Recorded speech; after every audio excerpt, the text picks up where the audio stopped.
नमस्कार, आप सभी का स्वागत करता हूं अपने YouTube चैनल सुरेंद्र सिंह बोरा में। साथियों, आज का जो वीडियो है वो काफ़ी महत्वपूर्ण होने वाला है उन प्रशिक्षित अभ्यर्थियों के लिए जिन्होंने बीएड के साथ साथ 6 महीने का ब्रिज कोर्स किया हुआ है और जिन्होंने NIOS से DLED किया हुआ है। तो उन साथियों के लिए ये महत्वपूर्ण अपडेट भी है और इम्पोर्टेंट वीडियो भी है। सबसे पहले हम बात करते हैं उत्तराखंड प्राथमिक शिक्षक भर्ती को लेकर NCT से मान्यता प्राप्त 6 महीने का ब्रिज कोर्स प्रशिक्षितों को लेकर के क्या संभावनाएं बन रही हैं, कि इसको लेकर के क्या जानकारी स्पष्ट हो रही है। और इससे पहले हम बात करते हैं NIOS से जो ब्रिज कोर्स है उसकी वैल्यू क्या है। ठीक है, ये सारी चीज़ें आज हम बताएंगे कि ब्रिज कोर्स को प्राथमिक शिक्षक भर्ती में लिया जा सकता है या नहीं लिया जा सकता है, ये कोर्स वैलिड है या नहीं है DLED के समान। ये सारी चीज़ों को मैं लगातार अपने इम्पोर्टेंट वीडियो में आप लोगों को बताया है और आप लोगों को लगातार बताते आ रहा हूँ। तो समझने की यहाँ पर ज़रूरत है। आपने बहुत सारे साथियों ने कल फिर जो है कि एक पौड़ी गढ़वाल का, शायद मेरे ख्याल से टिहरी गढ़वाल का वो लेटर भी, जहाँ पर कि जिला शिक्षा अधिकारी द्वारा ब्रिज कोर्स प्रशिक्षण को लेकर के प्राथमिक शिक्षक भर्ती में शामिल करने या न करने को लेकर निदेशालय को पत्र लिखा था। उस पत्र को लेकर कल भी ग्रुप में चल रहा था। लेकिन देखिए, जो जिला शिक्षा अधिकारी टिहरी के थे उन्होंने बिल्कुल सही चीज़ें की थी, क्योंकि सटीक चीज़ें की थी। सबसे पहले हम बात करेंगे कि क्या सटीकता है इसमें और क्या सटीकता बन सकती है। इसको लेकर के जो आप लोगों का NIOS को लेकर के एक कन्फ्यूजन है कि NIOS है क्या चीज़, कि NIOS संस्थान किसका है, कि बहुत सारे, देखिए जब कोर्ट में हियरिंग भी होती है तो बहुत सारे साथी कंफ्यूज हो जाते हैं NIOS को लेकर के, कि NIOS एक किसी का मतलब एक इंस्टीट्यूशन होगा, यानी किसी प्राइवेट बॉडी का होगा या किसी ने खोल रखा होगा। इस तरीके के आप लोगों के मन में तमाम तरीके के NIOS को लेकर के भ्रांतियाँ। NIOS संस्थान, NIOS का मतलब होता है national institute of open schooling. समझ रहे हैं? जब भी आप NIOS की वेबसाइट में जाएंगे तो आपको लिखा होगा national institute of open schooling, N autonomous institution under ministry of education, government of India. समझ रहे हैं कि क्या लिखा होगा, कि national institute of open schooling, फिर लिखा होगा उसके नीचे एन ऑटोनॉमस इंस्टीट्यूशन ऑन, ठीक है, institution under ministry of education, government of India. तो सबसे पहले ये चीज़ मान लीजिएगा कि ये भारत सरकार की या MHRD की स्वायत्त शासी, यानी कि एक इंडिपेंडेंट बॉडी, जिस तरीके से NCT है, जैसे NCT भी जो है कि मानव संसाधन विकास मंत्रालय की एक संस्था है जो शिक्षकों के प्रशिक्षण के संबंध में पाठ्यक्रम तैयार करती है, ऐसे ही जो है ये भी NIOS भी जो है कि एजुकेशन मिनिस्ट्री का अपना एक स्कूलिंग संस्थान के साथ साथ बहुत सारी चीज़ें इसमें करवाई जाते हैं, कि एक इंस्टीट्यूशन है ओपन स्कूलिंग का, तो ये भी MHRD का अपना है, ये कोई प्राइवेट नहीं है। सबसे पहले ये सरकारी। फिर इसके नीचे लिखा होगा the largest open schooling system in the world. ठीक है, ये संसार का सबसे बड़ा ओपन स्कूलिंग संस्थान है, सिस्टम है, तो इसको लेकर के। तो अब हम बात करते हैं राष्ट्रीय मुक्त विद्यालय संस्थान NIOS, जिसे पहले राष्ट्रीय मुक्त विद्यालय कहा जाता था। जिसे क्या कहा जाता था? राष्ट्रीय मुक्त विद्यालय, नेशनल ओपन स्कूल, या जो है कि नेशनल ओपन स्कूलिंग के नाम से जाना जाता था। अब इसकी स्थापना नवंबर 1989 में मानव संसाधन विकास मंत्रालय, यानी कि MHRD, भारत सरकार द्वारा राष्ट्रीय शिक्षा नीति 1986,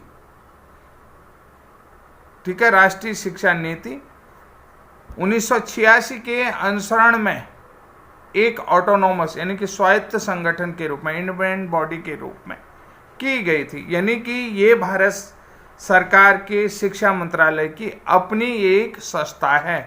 कि ये कौन सी है? तो इन्होंने जो प्रशिक्षण आपका ब्रिज कोर्स भी कराया, तो ये मानव संसाधन विकास मंत्रालय की अपनी संस्था से करवाया। जैसे एनसीटी भी एक मानव संसाधन विकास मंत्रालय की संस्था है, वैसे ही ये भी जो है NIOS भी जो है कि मानव संसाधन विकास मंत्रालय की अपनी संस्था है। तो यहाँ पर देखिए क्या होता है कि ये जो है कि स्वायत्त संगठन के रूप में की गई। तो जैसे NIOS क्या करता है, सेकेंडरी और सीनियर सेकेंडरी स्तर पर सामान्य और शैक्षणिक की सामान्य जर्नल और एजुकेशनल पाठ्यक्रमों के अलावा जो है कि व्यावसायिक वोकेशनल यानी वोकेशनल और जो है कि लाइफ ओरिएंटेड जीवन संवर्धन कम्युनिटी ओरिएंटेड उन्मुख पाठ्यक्रमों को प्रदान कर रहा है। यानी कि ये जो है कि व्यावसायिक प्रशिक्षण को भी दे रहा है, और जो लाइफ में जो है कि लाइफ ओरिएंटेड होते हैं, जो उनके डेवलपमेंट हो जीवन, उन सारी चीज़ों को कम्युनिटी ओरिएंटेड सारे पाठ्यक्रमों को करा रहा है। यह अपने मुक्त बुनियादी शिक्षा कार्यक्रम यानी ओपन बेसिक एजुकेशन प्रोग्राम के माध्यम से प्राथमिक स्तर पर भी पाठ्यक्रम प्रदान करता है। यानी कि जो प्राथमिक, जो यहाँ पर ओपन बेसिक एजुकेशन के माध्यम से प्राथमिक स्तर पर भी जो प्राइमरी लेवल होता है या एलिमेंट्री एजुकेशन लेवल में है, वहाँ पर भी पाठ्यक्रम क्या है, प्रदान करता है। यानी उस चीज़ की भी ये ट्रेनिंग कराता है। तो साथियों, अब आप यहाँ पर ये सारी चीज़ें समझ गए होंगे कि जो national institute of open schooling है वो किसका है, कि वो जो है कि MHRD मिनिस्ट्री का अपना इंस्टीट्यूशन है, एजुकेशन गवर्नमेंट ऑफ इंडिया का अपना इंस्टीट्यूशन है। तो यहाँ का कोई भी पाठ्यक्रम, जैसे कि आप लोगों ने सोचा होगा कि NIOS जो है कि जो आपका कोर्ट का रिलेटेड काउंटर एफिडेविट है, काउंटर का रिप्लाई है, वो क्या देगा, NIOS ने करा रखा है, तो उसका काउंटर रिप्लाई आपके पक्ष में ही आएगा। दूसरी बात मैं आपको बता देता हूँ, MHRD भी इसमें पार्टी है। MHRD की अपनी संस्था है, समझ रहे? यहाँ पर ये चीज़ें आपको नहीं समझ। सबसे पहली चीज़ें ये है कि जो 6 महीने का ब्रिज कोर्स आपने कराया है, तो यहाँ पर ब्रिज कोर्स कहाँ से किया हुआ है, ये आपको मैंने पहले ही बता दिया। जब NIOS को खोलेंगे, N autonomous institution under ministry of education government of India, तो ये भारत सरकार का है। तो यहाँ पर NIOS ने जो आपको 6 महीने का B.Ed प्रशिक्षितों को 6 महीने का NCT से मान्यता प्राप्त ब्रिज कोर्स कराया है, इस संबंध में जो कोर्ट का काउंटर एफिडेविट NIOS की तरफ से दिया जाएगा, उसका जवाब दिया जाएगा, तो वो हमेशा पॉजिटिव रहने वाला है। दूसरी बात है MHRD, अगर MHRD भी अगर आपके में पार्टी है, तो MHRD स्वयं भी उपस्थित होकर के, MHRD के एडवोकेट उपस्थित होकर के आपके पक्ष में यहाँ पर पॉजिटिव जवाब ही देंगे, समझ रहे हैं? अब रही बात स्टेट की, स्टेट जो राज्य सरकार है, शिक्षा विभाग है, तो राज्य सरकार नेगेटिव जवाब आपका क्यों देगी, इसके बारे में भी हम बताते हैं कि राज्य में नेगेटिव क्या है कि हम लोग अभी ये स्पेसिफाई नहीं कर पाए हैं, ये क्लेरिफाई नहीं कर पाए हैं, यानी कि ये सेपरेट नहीं कर पाए, ये सेपरेशन नहीं कर पाए हैं कि NCT का जो गजट नोटिफिकेशन 28 जून 2018 है, उसका हम पे कोई प्रभाव नहीं पड़ता है। तो जबकि जो राज्य का शिक्षा विभाग है या गवर्नमेंट ऑफ उत्तराखंड है, ये क्या समझती है कि NCT का जो 28 जून 2018 का नोटिफिकेशन है, माननीय सुप्रीम कोर्ट ने उसे क्वेश्चन कर दिया है, तो इसलिए जो है कि B.Ed प्राथमिक में एलिजिबल नहीं है। समझ रहे हैं कि B.Ed प्राथमिक में एलिजिबल नहीं है। किसके आधार पर? जो 11 अगस्त 2023 को माननीय सुप्रीम कोर्ट ने फैसला दिया, उसको आधार बनाते हुए जो है कि राज्य सरकार और शिक्षा विभाग जो है कि आपके पक्ष में नेगेटिव जवाब दे सकते हैं। अब भैया ये बात भी हो गई, तो अब हम यहाँ पर समझते हैं ब्रिज कोर्स को लेकर के और मान्यता को लेकर के और PRT के लिए मिनिमम क्वालिफिकेशन और क्वालिटी एजुकेशन प्रोवाइड करने के संबंध में जो आपका सवाल उठ रहा था, वो यहाँ पर ख़त्म हो जाते हैं। यानी कि यहाँ पर ये अब सारी चीज़ें खत्म हो सकती कि यानी कि जो जिन लोगों ने देखिए बीएड के अंदर ठीक है प्राइमरी में कक्षा 1 से 5 तक पढ़ाने के लिए पेडागोजिकल कमी है यानी वीकनेस है, उन पे जो है कि चाइल्ड साइकोलॉजी नहीं पढ़ाई जाती। कक्षा 1 से 5 तक पढ़ाने के लिए चाइल्ड साइकोलॉजी 6 से 11 साल के बच्चों को पढ़ाने वाली साइकोलॉजी का उनको ज्ञान नहीं होता है। तो यहाँ पर जो बात आई है पीआरटी के लिए मिनिमम क्वालिफिकेशन, तो 6 महीने का जो ब्रिज कोर्स सेतु पाठ्यक्रम कराया है, तो उसमें ये सारे सिलेबस जो है कि चाइल्ड डेवलपमेंट प्रोग्राम सबसे ज़्यादा रहा है और इसको लेकर के ही जो भारत सरकार एजुकेशन मिनिस्ट्री के अपने संस्थान है उससे ये ब्रिज कोर्स इन लोगों को करा दिया गया। तो अब यहाँ पर ये सारे सवाल भी आपके किसको लेकर के, जो मान्यता को लेकर के थे, पीआरटी के लिए मिनिमम क्वालिफिकेशन डाइट डीएलएड के संबंध में और क्वालिटी एजुकेशन प्रोवाइड करने के संबंध में सारी चीज़ें खत्म हो जाती कि यानी कि जिन्होंने बीएड के साथ 6 महीने का ब्रिज कोर्स किया है तो वो जो है कि प्राथमिक के लिए एलिजिबल भी हैं, वो क्वालिटी एजुकेशन देने में भी सक्षम है और उनकी मिनिमम क्वालिफिकेशन भी कंप्लीट है। तो भैया अब क्या कमी रहेगी, ये कहने की बात होगी। तो अब कमी रहेगी ये भैया जो कोड में केस रहा है उसको क्लेरिफाई करना, उसको माननीय जजेज को संतुष्ट करना है। और जो एनसीटी का जो गजट है 28 जून 2018 को लेकर सुप्रीम कोर्ट का 11 अगस्त 2023 का जो जजमेंट है जिसमें ये गजट क्वेश्चन हुआ है, उस गजट को लेकर के माननीय सुप्रीम कोर्ट या माननीय कोर्ट की तरफ से क्या जवाब आता है, क्योंकि ये मामला अभी किसी भी प्रकार से अनटचेबल है, किसी भी कोर्ट में इसको लेकर के किसी भी प्रकार के सवाल नहीं उठाए गए। बहुत सारे साथी क्या कहेंगे कि मीनाक्षी अरोड़ा ने ब्रिज कोर्स को लेकर के बहुत बार सवाल उठाए हैं। देखिए ब्रिज कोर्स क्यों उठाए, उन्होंने कहा जो फ्रेश बीएड है, फ्रेश बीएड को प्राथमिक शिक्षक भर्ती में शामिल करके उनको ब्रिज कोर्स कराने की आवश्यकता क्यों उसकी जैदोजहद उठाएं जब हमारे पास पर्याप्त संख्या में डीएलएड हैं। तो उसके संबंध में कहा है कि उन्होंने कहा ब्रिज कोर्स है ही नहीं, किसके संबंध में, फ्रेश बीएड, जिन बीएडों के पास मिनिमम क्वालिफिकेशन ऑलरेडी पहले से कंप्लीट है, उस बीएड को लेकर के सुप्रीम कोर्ट में किसी भी प्रकार का कोई पॉइंट किसी भी कोर्ट में नहीं उठाया गया है। ये मैं आप लोगों को बताना चाह रहा हूँ।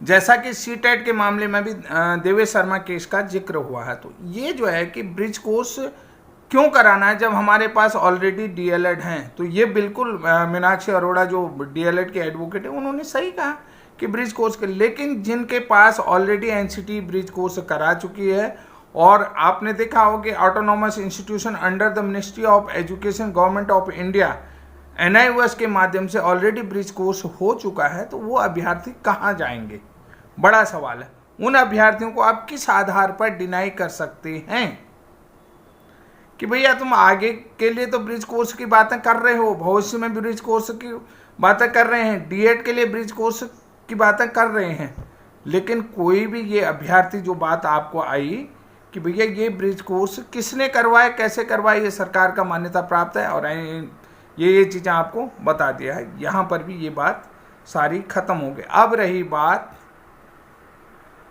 क्या है, जो नैनीताल हाई कोर्ट में WPSB 364/2024 ब्रिज कोर्स का केस चल रहा है, उस केस में अभी किसी का भी रिप्लाई नहीं आया। जो काउंटर एफिडेविट है, काउंटर एफिडेविट का जवाब कहीं भी नहीं आया है।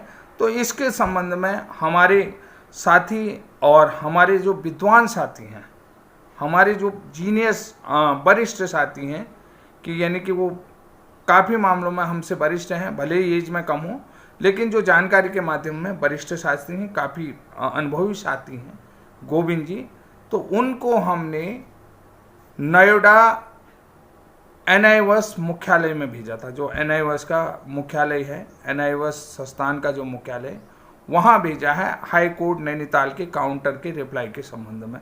तो उन्होंने वहाँ जानकारी ली और उन्होंने वहाँ जानकारी लेने के बाद जो रूम नंबर 506 है उसका मैं आपको पूरी जानकारी दे दूंगा कि कहाँ कहाँ पर गोविंद जी कैसे गए हैं। तो उन्होंने इस संबंध में एनआईओएस के निदेशक से बात करी, डायरेक्टर से बात करी। बाद में जो है कि वहाँ चर्चा भी चल रही थी कि अभी तक कोर्ट का रिप्लाई आप लोगों ने क्यों नहीं दिया। तो गोविंद जी ने थोड़ा रुक लिए होंगे कि वहाँ बात चल रही। जैसे ही गोविंद जी इंटर हुए तो उन लोगों ने वो बात कर दी। तो गोविंद जी ने वही चीज़ कहा कि सर जो कोर्ट के रिप्लाई का संबंध की बात चल रही थी आप लोगों की, तो वो हमारा ब्रिज कोर्स का ही था। तो गोविंद जी के एप्लीकेशन को भी ले लिया और गोविंद जी का पर्सनली नंबर भी उन्होंने ले लिया है कि उन्होंने, और रिप्लाई भी जल्द ही तैयार होने वाला है। ये सारी चीज़ें प्रोसेस चल रही हैं। और जहाँ तक है हमारा जो उत्तराखंड सरकार की तरफ से भी जवाब की तैयारियाँ चल रही हैं। जवाब रिप्लाई हो जाएगा तो आप लोगों को वीडियो के माध्यम से बता दिया जाएगा। लेकिन NIOS से मैंने आपको कहा है कि पॉजिटिव ही जवाब आएगा। अब थोड़ा सा हम अपने केस से ब्रिज कोर्स से हट करके जाते हैं NIOS ट्रांसफ़र पिटीशन याचिका में। NIOS ट्रांसफ़र पिटीशन याचिका जो Adarsh Kumar versus the state of Uttar Pradesh का है, तो इसको लेकर के भी बहुत महत्वपूर्ण खबरें आ रही हैं। सबसे पहले साथियों आपको डायरी नंबर बता देता हूँ, 16788 है बटे 2024। जैसा कि आप लोगों को पता है 28 नवंबर 2023 को माननीय सुप्रीम कोर्ट ने ब्रिज कोर्स को सिंगल प्रोग्राम करके जो है कि क्या कर दिया था, पूरे देश से बाहर कर दिया था, अमान्य करार दिया था। किसको? NIOS DLED को। 28 नवंबर 2023 की सुनवाई में माननीय सुप्रीम कोर्ट ने क्या है, जो Nandan Singh Bora versus union of India वाला, जो Nandan Singh Bora versus the state of Uttarakhand था या यूनियन ऑफ इंडिया कह लें, तो उसमें जो है कि ये जो केस था वो क्या कर दिया था, उन्होंने अमान्य करार दिया था सुप्रीम कोर्ट ने। अब थोड़ी सी बात आप लोगों को समझ लीजिए कि भाई देखिए, मैं यहाँ पर कह रहा हूँ कि किसी भी सर्टिफिकेट को आप अमान्य कैसे करार सकते हैं, अमान्य कैसे करार देते हैं, ये मेरी बात देखिए। सारे NIOS वाले इस बात को सुन लें, थोड़ा सा जरूरी सुने इस बात को कि भाई जब कोई सर्टिफिकेट या प्रोग्राम, मैंने एक बात जो है कि वहाँ सचिवालय में भी रखी, मैंने ये भी बोला कि सर जिस इंटर कॉलेज से मैं इंटरमीडिएट पास आउट होता हूँ, वो जो है कि जैसे ही मैं पास आउट होता हूँ उसके अगले साल को कम छात्र संख्या के कारण या अध्यापकों की कमी के कारण वो बंद हो जाता है, तो क्या मेरा सर्टिफिकेट वैलिड रहेगा या नहीं रहेगा? तो उन्होंने कहा रहेगा। तो मैंने कहा सर जो NIOS से जो DLED प्रोग्राम है या ब्रिज कोर्स प्रोग्राम है, तो वो चाहे एक टाइम चला हो या कई बार चला हो, तो एक टाइम के लिए भी वो मान्यता प्राप्त सारे दिशा निर्देशों को, पूरा रूल और रेगुलेशन को फॉलो करते हुए किसी भी पाठ्यक्रम की समय अवधि जो बनाए थे, मानदंड बनाए जाते, मानक बनाए जाते हैं और समय अवधि बनाई जाती है, तो उसके बाद वो पाठ्यक्रम करवाया जाता है, तो वो सर्टिफिकेट वैलिड होगा या नहीं होगा? क्या वो उसी दिन के लिए वैलिड होगा, एक ही बार के लिए होता है? क्या उसमें एक्सपायरी डेट लिखी होती है? नहीं लिखी होती ना, कि भाई जो प्रोग्राम करा दिया था वो उस टाइम करवाया गया तो वो वैलिड रहेगा, वो आजीवन वैलिड रहेगा, वो आपकी लाइफ टाइम वैलिड रहेगा, क्योंकि वो सर्टिफिकेट है, उसमें कोई एक्सपायरी डेट लिखी है? नहीं लिखी है ना। उसमें अगर एक्सपायरी डेट लिखी होती तो तब आप लोग कहते कि ये जो है कि ख़त्म हो गया, ये सिंगल टाइम था, अब ये मान्य नहीं होगा। लेकिन साथियों सबसे बड़ी चीज़ आप लोगों के लिए एक अच्छी खबर आ गई है कि जो NCT ने अपना वकालतनामा था वो जो है कि NIOS के संबंध में transfer petition Adarsh Kumar versus the state of Uttar Pradesh में अपना वकालतनामा जमा कर दिया। यानी कि जो 28 नवंबर 2023 तक जो सुप्रीम कोर्ट में सुनवाई थी, जिसमें NCT जो है भाग रही थी, अब NCT में कमेटी का गठन हो गया है। NCT की कमेटी में बहुत सारे विचार विमर्श हुए NIOS DLED को लेकर के। वो कमेटी के विचार विमर्श के बाद NCT ने अपना वकालतनामा माननीय कोर्ट में जमा कर दिया। उसके बाद NIOS के द्वारा भी अपना वकालतनामा जमा कर दिया गया कि बार बार जो है कि NIOS के लोग जो हैं कि तत्कालीन जो निदेशक हैं CB शर्मा जी से, उन लोगों से टेलीफोनिक वार्ता करते थे और उसको लेकर के वीडियो भी बनाते थे। आप लोगों ने तमाम YouTube चैनलों में देखा होगा कि उन्होंने कहा कि हमसे क्यों नहीं पूछा माननीय सुप्रीम कोर्ट में, हमें पार्टी क्यों नहीं बनाया, हम बताते कि हमने कोर्स कैसा करवाया। तो यानी कि यहाँ पर भी NIOS की तरफ से वकालतनामा जो है कि माननीय कोर्ट को भेज दिया गया। अब रही बात MHRD की, तो MHRD ने जो है रिप्लाई नहीं भी दिया, तो माननीय कोर्ट में स्वयं MHRD उपस्थित हो जाएगी। तो MHRD की ही अपनी ये क्या है, इंस्टीट्यूशन है। कौन? National institute of open schooling and autonomous institution under the ministry of education, government of India. तो ये जो है कि MHRD की अपनी मिनिस्ट्री है, NIOS इंस्टीट्यूशन।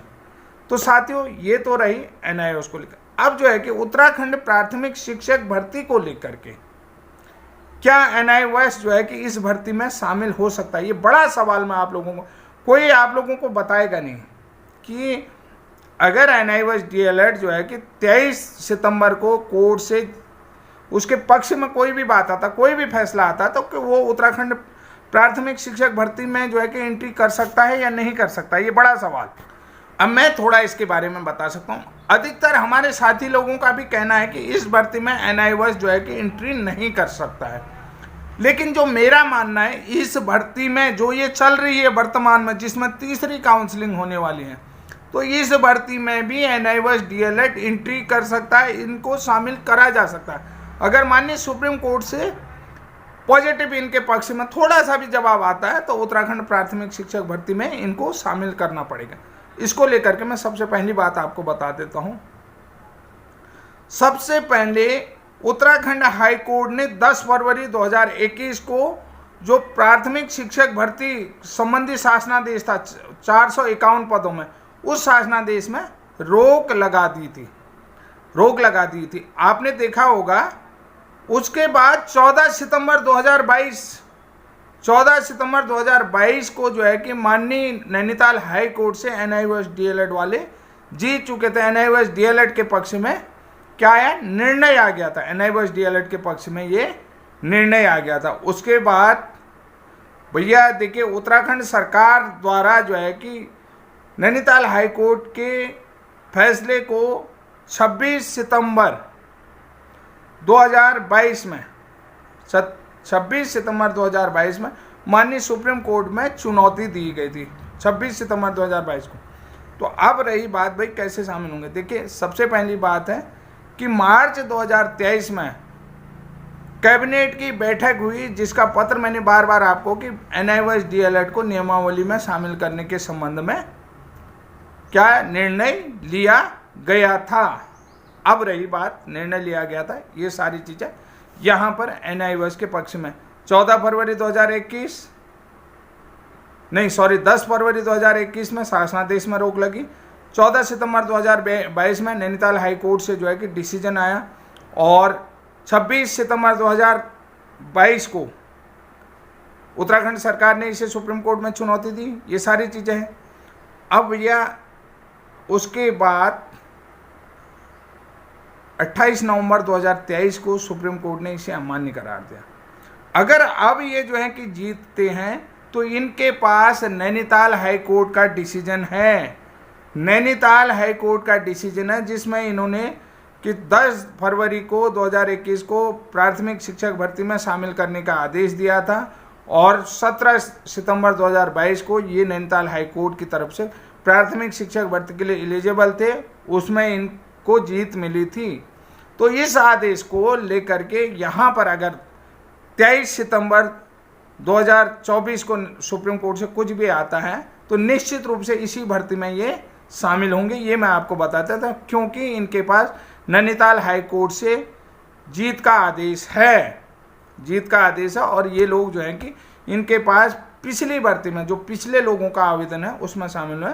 तो यहाँ पर जो नैनीताल के हाई कोर्ट का आदेश है, इस हाई कोर्ट के आदेश को लेकर के कंटेम्प्ट भी ये लोग लगा सकते हैं। अगर किसी तरीके से ये इस भर्ती में शामिल नहीं करते हैं, अवमानना का भी केस फिर इसमें दर्ज हो सकता है। तो इसलिए जो है कि फिर सुप्रीम कोर्ट से इन्हें फैसला दिया जाए कि इस भर्ती में जो पूर्व के आवेदनों के आधार पर आपने नियमावली बना रखी है, पूर्व के आवेदनों को ले रहे हैं, तो यहाँ पर इन लोगों को इस भर्ती में शामिल किया जाए, क्योंकि यहाँ पर पर्याप्त संख्या में DLED अभ्यर्थी मिल नहीं रहे, पात्र अभ्यर्थी मिल नहीं रहे।